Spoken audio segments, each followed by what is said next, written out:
यह रूप सत्य है या मिथ्या, यह बड़ा प्रश्न चलेगा। यह रूप सत्य है या मिथ्या। तो उत्तर देते हैं, यह रूप रस्सी में सर्प, साक्षी में स्वप्न और दर्पण में नगर के प्रतिबिंब की भांति मिथ्या है। यह ब्रह्म में प्रपंच का आरोप है, मिथ्या है। कैसे मिथ्या है? जैसे रस्सी में सर्प जो भासता है वह मिथ्या है, ना वो सर्प भ्रांति से पहले था और ना ही भ्रांति के नाश के बाद रहता है। ऐसे ही साक्षी में जो स्वप्न भासता है वो केवल जब तक स्वप्न रहता तभी तक भासता है।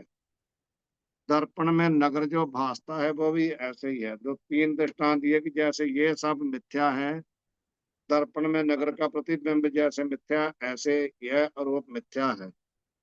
और यह आरोप किससे होता है? यह आरोप अज्ञान से होता है। इस आरोप का कारण है अज्ञान। यह आरोप कब और किस लिए हुआ? यह विचार कैसे होवे? जैसे किसी पुरुष के वस्त्र पर तेल का दाग लगा होवे, उसको जानकर उस दाग को एकमात्र मिटाने का ही उपाय करना चाहिए। यह दाग कब कैसे लगा, इस विचार का कुछ प्रयोजन नहीं ना होता। मानो अपने कपड़े पर दाग लग गया, तो उस दाग को कैसे मिटाना यही उपाय करना चाहिए ना। ये नहीं कि कैसे लगा, कहाँ से लगा, कैसे होगा, इसका कोई प्रयोजन नहीं होता। आगे करो अर्जुन सिंह, आगे करो। हाँ, वैसे ही यह प्रपंच का आरोप कब कैसे हुआ, इस विचार का भी कुछ प्रयोजन नहीं, परंतु इसकी निवृत्ति का उपाय करना अत्यंत योग्य कि ये आवश्यक है। कहने का भाव है कि यह प्रपंच की निवृत्ति कैसे होगी इसके बारे में सोचना चाहिए। ये प्रपंच कैसे, प्रपंच का आरोप कैसे हुआ, इसके बारे में सोचने का कोई प्रयोजन नहीं। अब आगे बड़ा प्रश्न करते हैं, इन सब आरोपों की निवृत्ति किस रीति से होती है? तो अब उत्तर देते हैं, ब्रह्म ज्ञान से शुद्ध सत्वगुण प्रधान माया और मलन सत्वगुण प्रधान अविद्या की निवृत्ति, निवृत्ति का अर्थ है बाद होता है।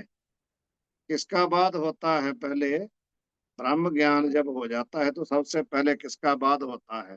शुद्ध सत्वगुण प्रधान माया और मरण सत्वगुण प्रधान अविद्या, इन दो दो की निवृत्ति हो जाती है। तो इन दोनों की निवृत्ति होने से क्या होता है? इनका जो कार्य सहित समष्टि व्यष्टि तम प्रधान प्रकृति है उसकी निवृत्ति होती है।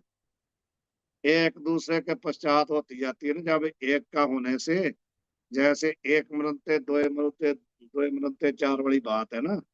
जब मानो शुद्ध सत्व प्रधान माया मलन सत्व प्रधान अविद्या की निवृत्ति हो गई, तो उसका कार्य है ना समष्टि व्यष्टि रूप जो तम प्रधान प्रकृति है उसकी निवृत्ति हो जाएगी। तो समष्टि व्यष्टि तम प्रधान प्रकृति की निवृत्ति होने से जो प्रकृति और ब्रह्म का संबंध है उसकी निवृत्ति हो जाएगी। और उस प्रकृति और ब्रह्म के संबंध की निवृत्ति से क्या होगा? जीव भाव ईश्वर भाव। प्रकृति और ब्रह्म के संबंध से ही ईश्वर भाव जीव भाव हो रहा था ना। जब संबंध की निवृत्ति हो गई तो जीव भाव ईश्वर भाव की निवृत्ति हो जाएगी। तो जब जीव ईश्वर भाव की निवृत्ति हो गई, उसके बाद जीव और ईश्वर भेद की भी निवृत्ति हो जाएगी। जब जीव भाव ईश्वर भाव नहीं रहेगा तो भेद कहाँ से रहेगा? तो जब ये निवृत्ति हो गई, उस जीव व ईश्वर के भेद की निवृत्ति से क्या होगा? बंध की भी निवृत्ति होकर मोक्ष सिद्ध हो जाएगा। यही तो पूरा आरोप था ना। इस रीति से एक काल में ही सब आरोपों की निवृत्ति रूप अपवाद होता है। अब यहाँ अपवाद की बात आई तो इसकी टिप्पणी नीचे 42 नंबर पर, सर्प का और उसके ज्ञान का बाध कर रज्जु रूप अधिष्ठान के अवशेष की भांति। जब सर्प और उसके ज्ञान का बाद होता, निवृत्ति होती, तो क्या बचता है? अधिष्ठान जो रज्जु है वही बचती है ना।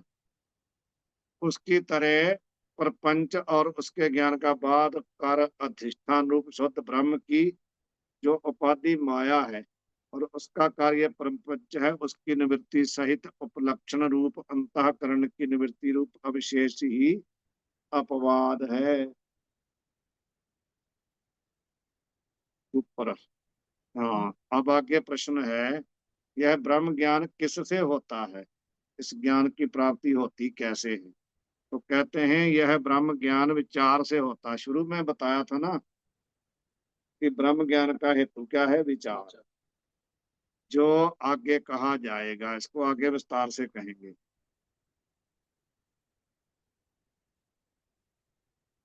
एक यह टिप्पणी कर सकते हैं महाराज जी, जो ये दो टिप्पणियां हैं इसको इसको कर सकते हैं महाराज जी। हाँ, अहम ब्रह्मास्मि। इसके ऊपर भी कुछ है, नीचे करो थोड़ा सा। और टिप्पणी बची है कुछ? और नीचे करो थोड़ा सा। ये वाली टिप्पणी, ये वाली टिप्पणी, अविद्या वाला।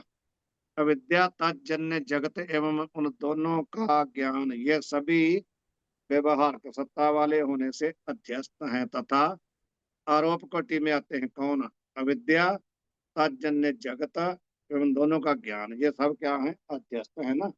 ये क्या आगे आरोप कोटि में। आगे चलो। अब कहते हैं अपवाद अधिष्ठान रूप ही होता है। जो अपवाद होता है ना, भाव जो अध्यस्त है, उसका उसकी निवृत्ति क्या होती है? अधिष्ठान रूप ही होती है। मानो घड़ा किस में अध्यस्त है? मिट्टी में। अब घड़े घड़े की निवृत्ति क्या है? मिट्टी रूप, अधिष्ठान रूप। तो काष्ठ के तिनके को जलाकर अग्नि आरूढ़ दिया सलाई स्वयं भी तत्क्षण जलकर भस्म हो जाती है। होती है कि नहीं? आप जिस सिलाई से आपने आग लगाई लकड़ी को, जब लकड़ी को उसने भस्म किया तो साथ ही में सिलाई भी भस्म हो गई। ऐसे ही व्यवहारक अध्यस्त अंतःकरण के प्रथम क्षण में उत्पन्न उपलक्षण संज्ञक अहम ब्रह्मास्मि वृत्ति, जो सबसे पहले अंतःकरण की वृत्ति उत्पन्न हुई ना, अहम ब्रह्मास्मि वृत्ति, ऐसा जो वृत्ति रूप तत्व ज्ञान है, पहले क्षण में तो होगा अहम ब्रह्मास्मि, मैं ब्रह्म हूँ, ऐसी वृत्ति बनी। द्वितीय क्षण में क्या होगा? वह जो अहम ब्रह्मास्मि वृत्ति है ना, जो अनुभव है, ब्रह्म ज्ञप्ति का अर्थ है जो अनुभव है, अहम ब्रह्मास्मि, वो जो वृत्ति है वो बनती है। और तृतीय क्षण में उपरोक्त सभी और पूर्वकों का बाध करके ब्रह्म ज्ञप्ति स्वयं भी उसी क्षण में निवृत्त हो जाती है, वृत्ति भी नहीं रहती। उसका वृत्ति का काम क्या है?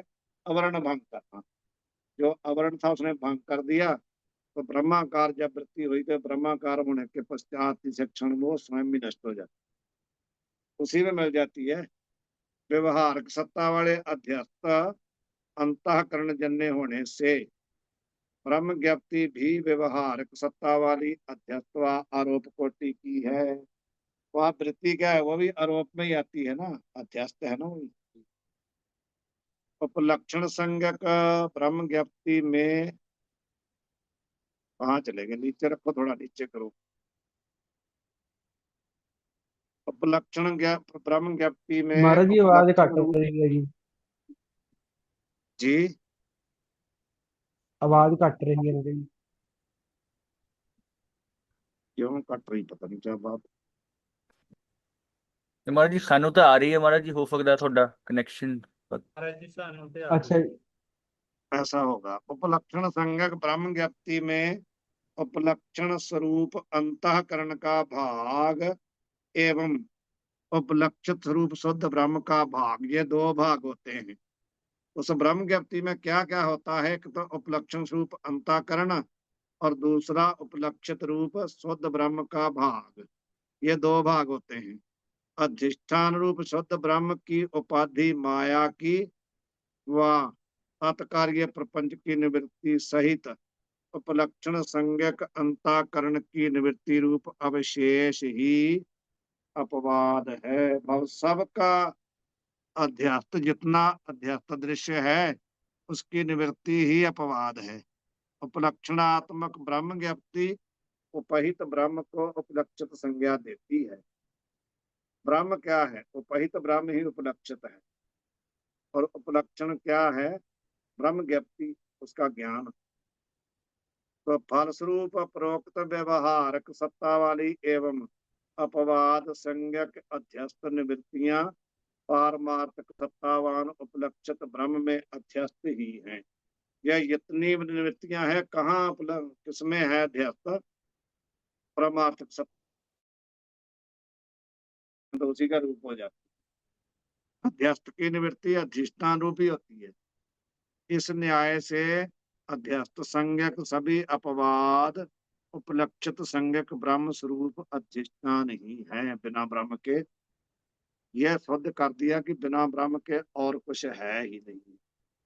बाकी व्यवहारक जो पदार्थ है ना, सब जो अध्यस्त हैं वो अधिष्ठान का ही रूप होते हैं। तो कहने का यहाँ इनका निष्कर्ष क्या निकला कि बिना ब्रह्म के बाकी जो प्रपंच है वो केवल प्रतीति मात्र है, वास्तव में वो हुआ नहीं है, मिथ्या है, वो है ही नहीं। जो है ही नहीं उसकी आसक्ति फिर क्या करनी, उसके लिए क्या कहना, उसका कथन कैसे करेंगे जो हुआ ही नहीं। रज्जु सर्प की तरह वो तो है ही नहीं, भ्रांति काल में भासता है, वास्तव में उससे कोई वार थोड़ी होता है। वो रज्जु सर्प किसी को काटता थोड़ी है, कुछ नहीं करता, लेकिन प्रतीत होता है भ्रांति काल में। तो जो प्रपंच का प्रतीति होती है ना ब्रह्म में, वो केवल भ्रांति काल में, जब तक ज्ञान नहीं होता। जब ज्ञान हो गया उसके बाद ब्रह्म में कोई प्रपंच नहीं, वो जैसा है नित्य शुद्ध ब्रह्म है, शुद्ध स्वरूप है, वैसा ही है। प्रपंच उसमें है नहीं है, भ्रांति से प्रतीत होता है। अब तीसरी कला आरंभ होती है। एक बार रिकॉर्डिंग बंद करके तब चलाओ अर्जुन सिंह। ठीक महाराज जी।